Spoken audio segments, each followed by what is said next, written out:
Aujourd'hui ta chère femme t'a enfin laissé sortir de la maison pour que tu puisses venir voir ta pauvre mère, ou bien tu t'es échappé pendant qu'elle dormait. Dis-moi mon fils, quelle bonne surprise, qu'est-ce qui t'amène ici? Maman, je ne sais pas comment te le dire, mais ces derniers temps, Clarisse se comporte de manière étrange. Je veux dire, vraiment étrange. C'est comme si elle devenait folle. Étrange comment? Explique-moi bien ce qui se passe. Tout a commencé le jour où j'ai décidé de faire un grand ménage à la maison. J'ai pris tous les vieux trucs qui traînaient et je les ai jetés, y compris une vieille valise qui était sous notre lit, une valise dont elle ne se servait plus depuis des années, mais dès qu'elle a remarqué que cette valise avait disparu, elle a complètement paniqué. Je n'avais jamais vu Clarisse réagir ainsi. Tout ça pour une simple valise, vas-y je t'écoute. Elle a commencé à crier, à s'agiter dans tous les sens, à dire des choses que je ne comprenais pas. Elle répétait sans cesse qu'on l'avait tuée, que quelque chose de grave allait lui arriver. Elle parlait d'une bouteille, de personnes qui la poursuivaient, et franchement maman, je ne comprenais rien à ce qu'elle disait. Gloire à Dieu, mon fils est enfin libéré, Seigneur, merci d'avoir exaucé ma prière. Maman, mais de quoi tu parles? Libéré de quoi? Je ne comprends rien à ce que tu dis. Mon fils, tu ne te souviens de rien parce que cette femme t'a envoûté, depuis des années. Tu n'étais plus toi-même, tu étais prisonnier de son emprise, je t'ai dit un jour que tu étais enfermé dans une bouteille, et que cette femme contrôlait tout ce que tu faisais, mais tu ne m'as pas cru. Mais je ne me souviens pas t'avoir parlé d'une bouteille maman, ça n'a aucun sens.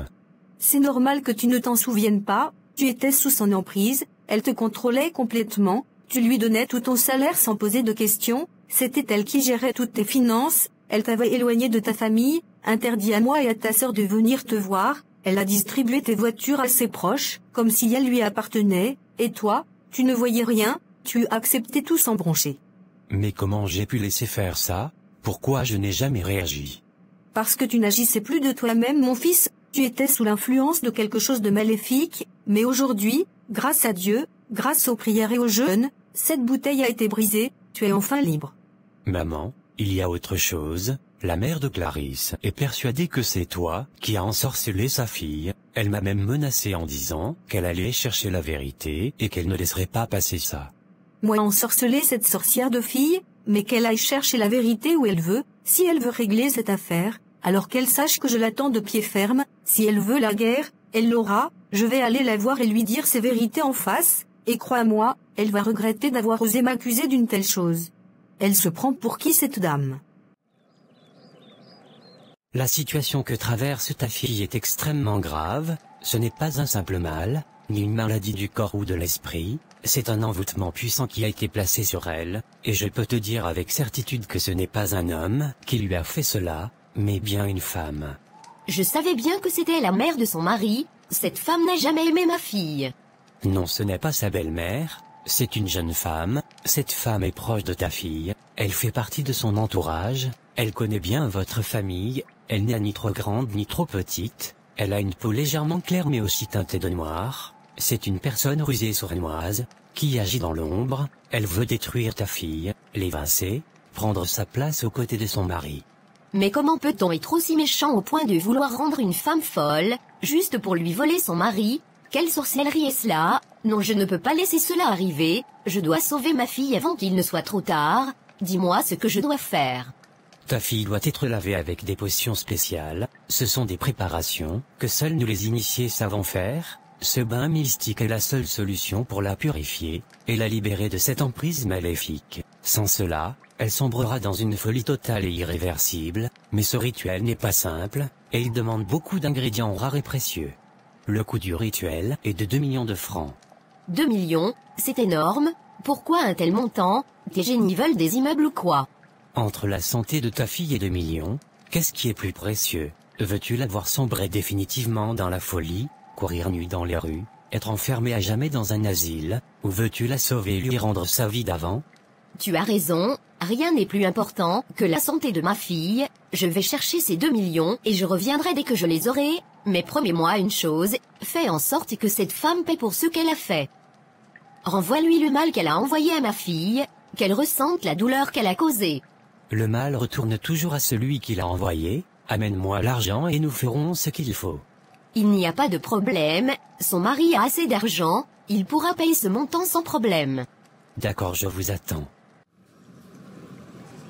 Tu vois, je t'avais bien dit que cet homme ne t'a pas donné ses 20 millions gratuitement, mais non Madame Aline ne voulait pas écouter, tu faisais ton innocente, en racontant que c'est juste un geste de gentillesse, c'est un homme bien, blablabla, voilà aujourd'hui, il veut t'épouser, qui donne autant d'argent à une femme sans rien attendre en retour, personne ma chère, il est amoureux de toi, c'est clair comme de l'eau de roche.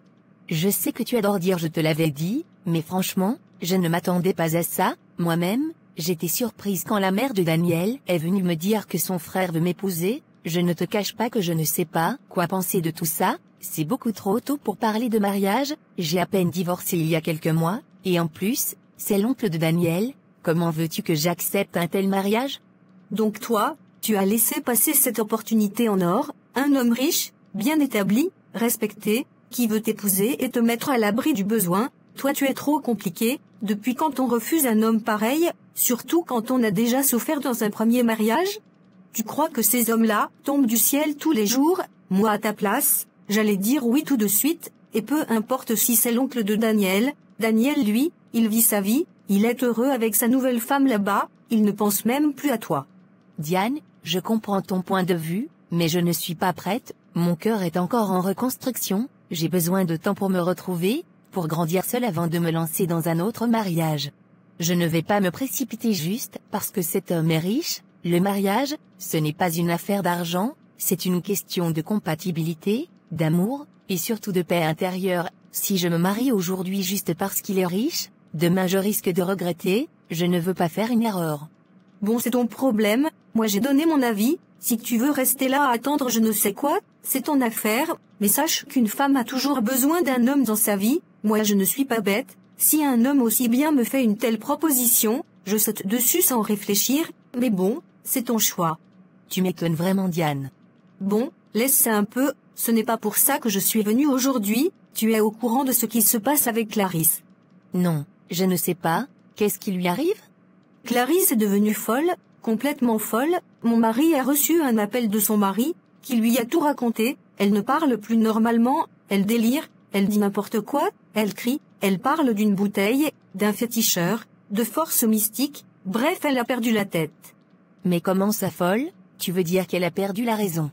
Oui complètement, moi je pense que c'est l'effet inverse de l'envoûtement qu'elle a fait sur son mari, il paraît qu'il a été libéré et qu'il est redevenu totalement lucide, le sort a été brisé, et comme elle a joué avec des forces qu'elle ne maîtrisait pas, ça s'est retourné contre elle. Enfin gloire à Dieu, il a été libéré, ce pauvre homme a tellement souffert sous son emprise, mais franchement, je suis sous le choc, elle est vraiment devenue folle.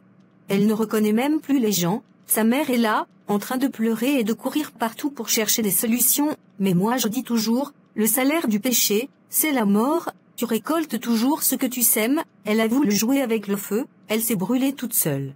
C'est triste quand même, mais comme on dit, ce que l'homme sème, il le récoltera, elle a voulu envoûter son mari, elle a voulu utiliser des moyens occultes pour le contrôler, et voilà le résultat, Dieu ne dort pas, la justice de Dieu y en a. Oui mais bon, moi je n'ai pas pitié d'elle, elle a détruit trop de vies avec sa sorcellerie, moi je trouve que c'est une bonne leçon, maintenant, les autres comprendront qu'on ne joue pas avec le destin des gens. C'est une triste fin quand même, moi je ne me réjouis pas du malheur des autres, mais bon, il faut croire que c'était écrit. En tout cas, moi je me réjouis des malheurs des autres. Merci de m'avoir invité en ce jour de la Saint-Valentin. Je t'en prie, j'ai voulu te dire quelque chose qui me tient à cœur. Daniel, j'ai beaucoup réfléchi ces derniers temps, je me suis remise en question, j'ai revu toutes mes décisions, toutes mes paroles, tout ce que j'ai pu te dire ces derniers mois, et je me rends compte que j'ai commis une énorme erreur. De quoi est-ce que tu parles, Sandra? Je parle du fait que je t'ai repoussé, que je t'ai fait attendre, que j'ai mis des barrières inutiles entre nous alors que c'est toi que je veux réellement, j'ai toujours voulu être avec toi, mais j'avais peur de trop m'investir, peur de me donner totalement sans être certaine de notre avenir, mais aujourd'hui, je suis prête. Je ne comprends pas, c'est toi qui me disais que tu ne voulais pas vivre avec moi sans mariage, que tant qu'on n'était pas mariés, tu ne voulais pas jouer le rôle d'une épouse. Pourquoi ce changement soudain? Parce que j'ai réalisé que j'ai été injuste avec toi Daniel, tu as quitté ton ex-femme pour moi, Tu as fait des choix difficiles pour être avec moi, et au lieu de te soutenir, au lieu de me comporter comme une femme qui t'aime réellement, j'ai fait l'inverse. Je t'ai repoussé, je t'ai imposé des conditions, et aujourd'hui, je regrette amèrement. Tu sais, ce que tu me dis là, c'est tout ce que j'ai toujours voulu entendre, mais je ne vais pas te mentir, je suis surpris, très surpris. Ce revirement soudain, ce n'est pas ton genre de changer d'avis aussi vite, alors dis-moi la vérité Sandra. Qu'est-ce qui t'a fait changer d'avis? C'est simple Daniel, je me suis rendu compte que je ne voulais pas te perdre. Aujourd'hui c'est la Saint-Valentin, et au lieu de vouloir fêter cette journée avec des amis ou ailleurs, j'ai juste envie d'être avec toi. C'est en me réveillant ce matin que j'ai réalisé à quel point tu comptes pour moi, à quel point je tiens à toi. C'est mignon tout ceci. Je veux être là pour toi, te soutenir, prendre soin de toi, je veux cuisiner pour toi, être à tes côtés quand tu rentres du travail, partager ton quotidien, même sans mariage pour l'instant, parce que l'amour, ce n'est pas juste un papier, c'est ce qu'on construit ensemble chaque jour. Ce que tu me dis là, ça me touche profondément, tu n'imagines même pas à quel point, j'ai toujours voulu qu'on forme quelque chose de sérieux, qu'on construise ensemble, et aujourd'hui tu viens me dire que tu es prête à vivre avec moi, je ne peux qu'être heureux. Alors je peux venir dès demain m'installer chez toi? Tu es sûr que tu ne veux pas attendre 6 mois encore, histoire d'être bien certaine? Arrête de te moquer de moi, oui je suis sûre cette fois, je ne reculerai pas. Alors dans ce cas, bienvenue chez toi Sandra.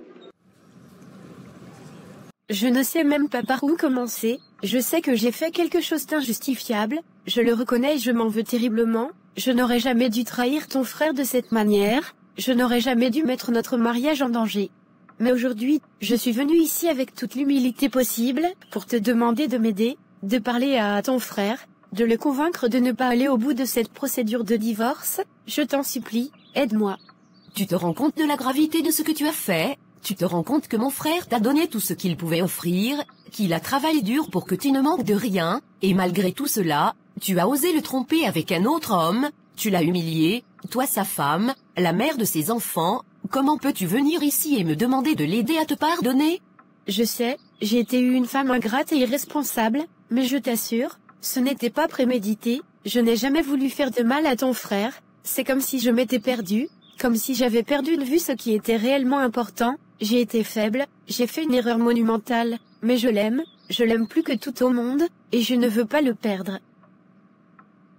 Je suis prête à tout pour réparer ce que j'ai brisé, je veux sauver mon mariage, je veux montrer à ton frère que je peux redevenir la femme qu'il a aimée et épousée, je ne veux pas que mes enfants grandissent dans un foyer brisé, je ne veux pas qu'ils souffrent des conséquences de mes erreurs, aide-moi, je t'en prie. Je vais être honnête avec toi, ce que tu as fait est d'une gravité immense, les hommes ne pardonnent pas ce genre de choses, surtout pas mon frère, tu sais très bien à quel point il a été blessé, à quel point il s'est senti trahi. Tu ne t'es pas contenté de le tromper, tu as utilisé son argent, l'argent qu'il gagne avec acharnement pour assurer ton confort, afin de subvenir aux besoins d'un autre homme, c'est un affront qu'aucun homme digne de ce nom ne peut supporter. Je ne vais pas te mentir, je ne suis pas certaine qu'il acceptera de te pardonner, mais puisque tu es venu jusqu'ici, que tu as eu l'humilité de t'agenouiller, et de reconnaître tes erreurs, je vais quand même lui parler, je vais voir ce qu'il en pense, mais je ne te promets rien. Vraiment, merci infiniment, je sais que ce que j'ai fait est impardonnable, mais s'il accepte ne serait-ce que de m'écouter, c'est déjà une chance pour moi.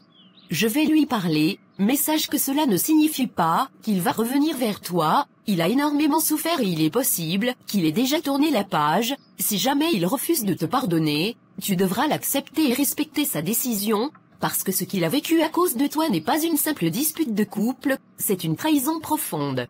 Je comprends tout à fait, peu importe sa réponse, je te suis reconnaissante de tenter quelque chose pour moi, je ne mérite peut-être pas son pardon, mais je veux au moins avoir la possibilité de me racheter. Bien, je vais voir ce que je peux faire. Merci beaucoup.